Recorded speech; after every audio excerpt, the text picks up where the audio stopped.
The deafening crack echoed across the serene lake, shattering the peaceful Saturday morning. I was in my kitchen brewing coffee when I heard it, that unmistakable sound of fiberglass colliding with wood. My body tensed as I rushed to the window. There, in horrifying clarity, was my worst nightmare. My prized 2022 Bayliner somehow untethered and careening straight into my newly reinforced dock. At the helm stood Karen Miller, her blonde bob swinging wildly as she flailed at the controls.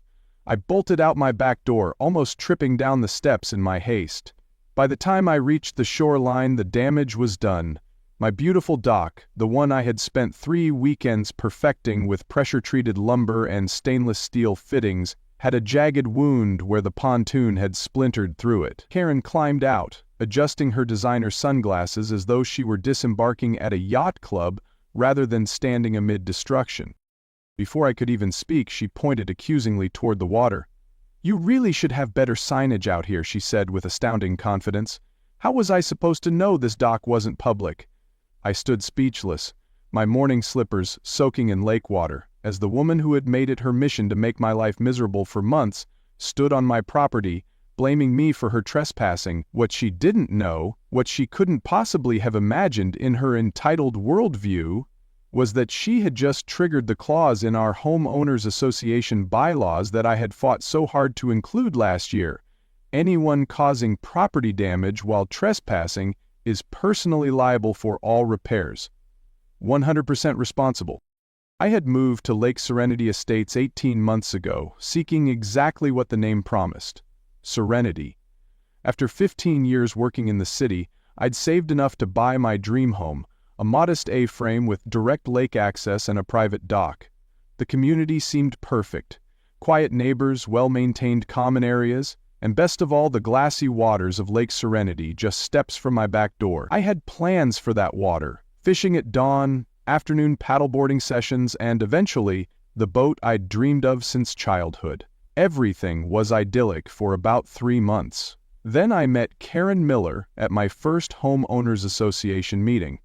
Karen wasn't just on the board, she was the president, a position she had held with an iron grip for 7 consecutive years. Her husband, a perpetually apologetic man named Stuart, often hovered in her shadow at community events. That first meeting should have warned me what was coming. Karen spent 20 minutes presenting new rules about garage door colors and acceptable mailbox styles. When discussion turned to lake usage, her demeanor shifted from merely controlling to outright dictatorial. She had apparently waged a years-long battle against what she called excessive water recreation. Previous victims included a family with a jet ski and an elderly gentleman who liked to fish from a small aluminum boat after sunset. I made the rookie mistake of asking a question about paddleboard regulations. Karen's laser focus immediately turned on me, the newcomer. "We've had numerous complaints about those noisy boards scraping across our peaceful waters," she said, though I'd later learn no such complaints existed. Things escalated quickly after I purchased my boat 3 months ago. It wasn't anything extravagant, just a well-maintained used Bayliner, perfect for afternoon cruises and occasional fishing. I followed every regulation meticulously: proper registration, safety equipment, no operation during quiet hours. I even kept my speed well below the lake limits to minimize wake. None of that mattered to Karen. The morning after my first outing, I found a laminated notice on my dock. "Attention! Watercraft operation observed outside of approved parameters." It wasn't an official Homeowners Association document, just Karen's personal letterhead with clip art of a whistle. I tried to ignore it. Then came the photographs. Karen's lakeside home sat diagonally across from mine, giving her the perfect vantage point to document my comings and goings. She began taking pictures whenever I used my boat, often standing on her deck with a telephoto lens like some paparazzi stalking a celebrity. When confronted, she claimed she was documenting violations for the community record. My renovation of the aging dock seemed to push her over the edge. The structure needed work. Rotting boards, rusted hardware, and unstable platform. I filed all the proper permits with both the Homeowners Association and the county. Everything was approved, but that didn't stop Karen from reporting me to the Environmental Board for disturbing the lake ecosystem. The inspector who came out actually complimented my careful approach to the renovation. The situation reached a breaking point at last month's Homeowners Association meeting. Karen had added a special agenda item, proposal for enhanced lake quiet hours. Her presentation included a ridiculous rule specifically targeting boat owners: no docking after 7 o'clock in the evening. The sound of boats returning disrupts dinner time for Lakeview residents, she explained, looking directly at me, when I pointed out that such a rule would essentially prevent anyone who worked traditional hours from using their boat on weekdays, given the early sunset. Several neighbors nodded in agreement. Karen's face flushed with anger. Perhaps some residents should consider whether lake living is really appropriate for their lifestyle, she said coldly.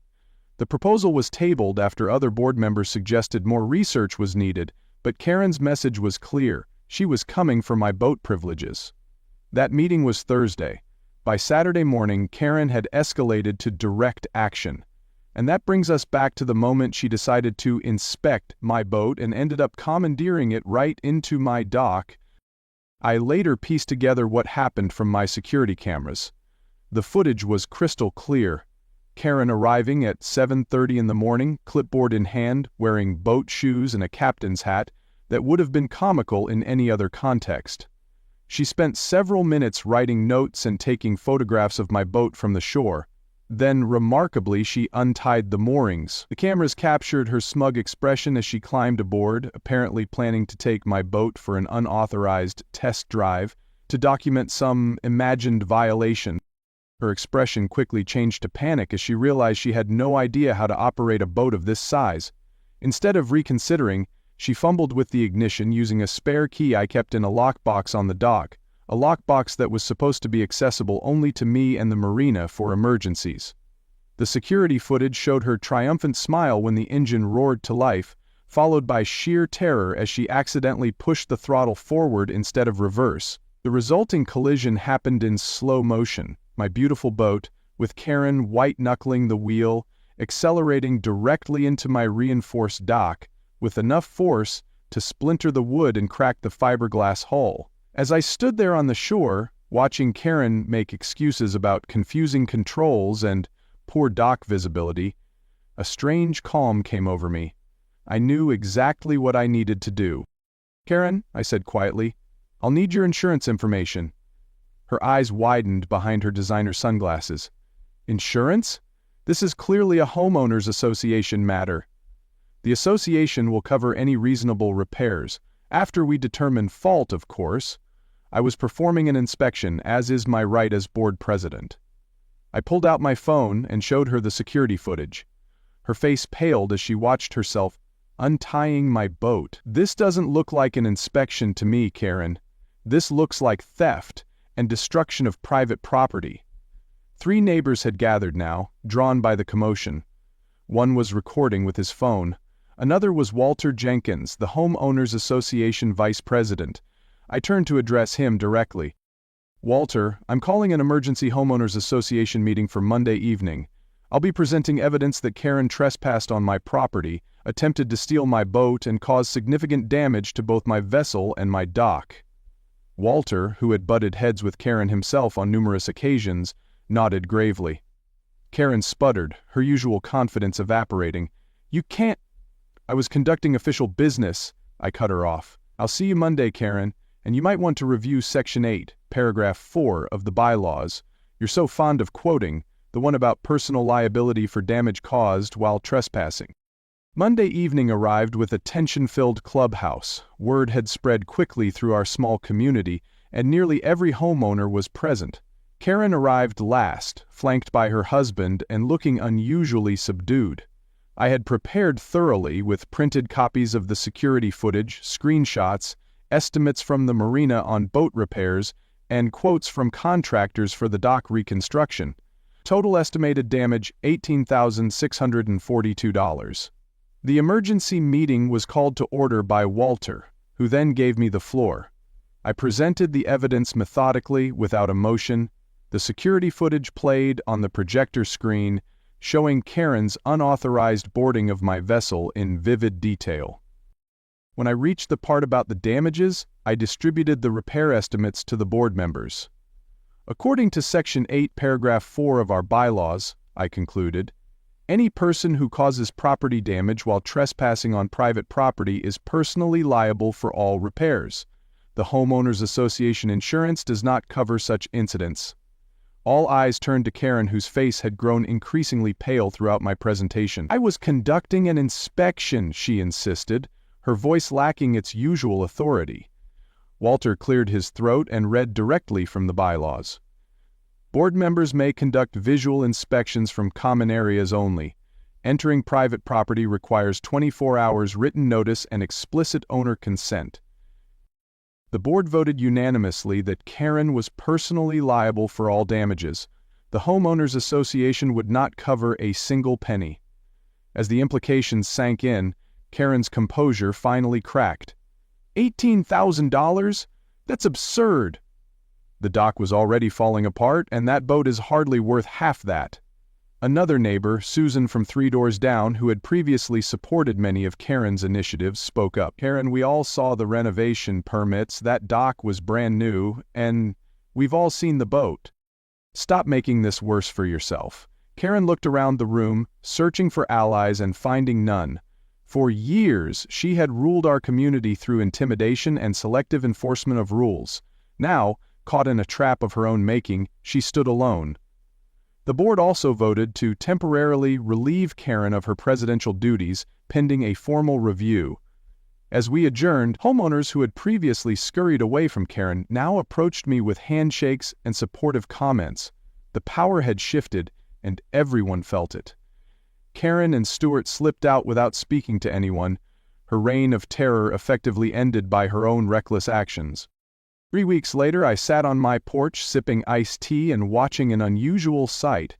Karen Miller, dressed in clothes I had never seen her wear, jeans and a t-shirt smeared with wood stain, was helping the contractors position new dock posts. Her insurance had covered part of the damage, but she was still responsible for a significant portion. Rather than hire additional help, she had apparently decided to assist with the labor herself, to reduce costs. The boat repairs were progressing at the marina, with Karen making weekly payments as agreed in our settlement. As she struggled to carry lumber down to the waterfront, I raised my glass in a casual salute when she glanced my way. Her face flushed with anger, but there was something else there too, a begrudging acknowledgement that she had brought this on herself. The Homeowners Association elected Walter as the new president at last week's meeting. His first official act was to clarify lake usage rules, ensuring reasonable access for all homeowners. Several neighbors had since brought out kayaks and paddleboards that had been gathering dust in their garages, afraid to use them under Karen's watch. As for me, I was looking forward to getting my boat back next week, just in time for the perfect late summer evenings on the lake.